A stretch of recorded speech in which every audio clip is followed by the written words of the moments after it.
대중을 사로잡는 5분 연설 12. 꽃은 아무리 험한 산속에 피어 있어도 벌 나비는 찾아든다.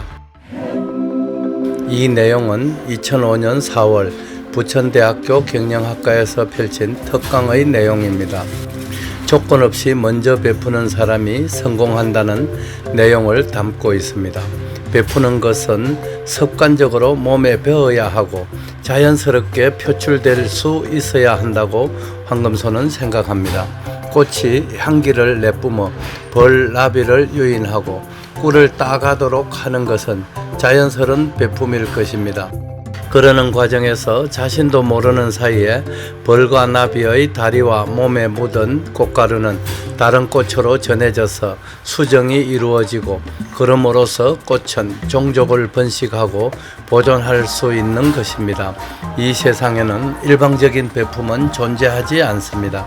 벌 나비가 꿀만 따서 가져가고 꽃가루를 옮겨주지 않았다면 꽃은 종족 번식을 하지 못해 벌써 멸종이 되었을 것이고 꽃의 멸종은 결국 벌이나 나비도 동시에 지구상에서 사라지는 결과를 빚었을 것이라는 것점은 상식입니다.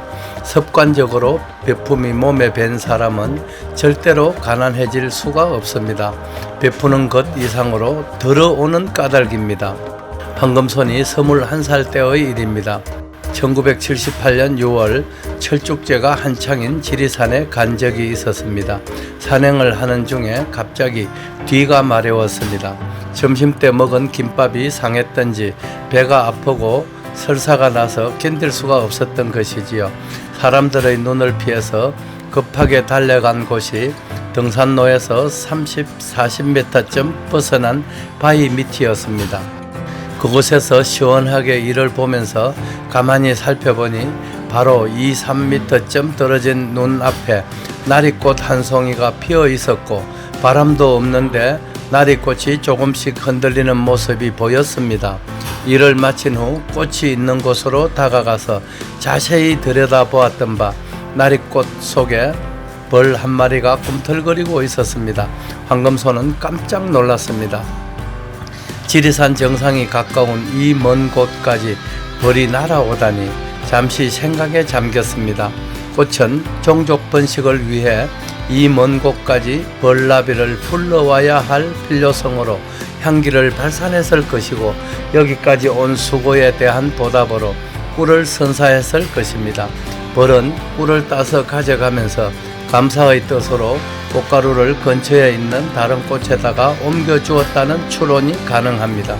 음식점을 창업하려는 사람들은 대개 음식점의 위치, 즉 목이라는 것에 너무 목을 매는 것을 흔히 보아왔습니다.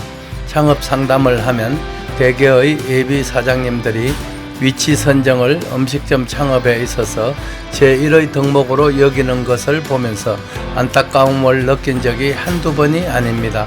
보통 외식업으로 성공을 하기 위해서는 철저한 프로 정신으로 무장하여 적어도 10년 이상 먼 앞날을 바라보면서 시작해야 하겠는데 그저 목이 좋은 곳만 찾다 보면 과도한 자본 투자에다 여러 가지 사정 등으로 1-2년 만에 문을 닫게 되는 경우를 많이 보아왔습니다.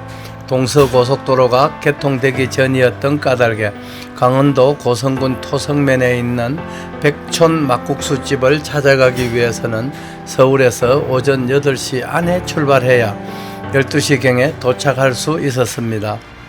그렇게 먼 곳에 위치하고 있음에도 그 집에 가면 몇 가지 이유로 놀라움을 금치 못합니다. 고성읍에서도 한참을 달려가서 시골 마을 안쪽으로 굽이굽이 돌아가야 겨우 찾을 수 있는 데다 주로 서울 등 외지에서 온 차량들로 주차장이 만원인 까닭입니다. 위치로나 음식점의 인테리어나 모든 것이 도저히 점수를 줄 수 없는 상황임에도 그렇게 손님이 넘치는 것은 그 집에서만 느낄 수 있는 특유의 톡 쏘는 듯한 막국수 국물과 함께 푸짐하면서도 감칠맛이 나는 국수가 있어서였습니다. 이 집은 체인점도 개설해 주지 않습니다.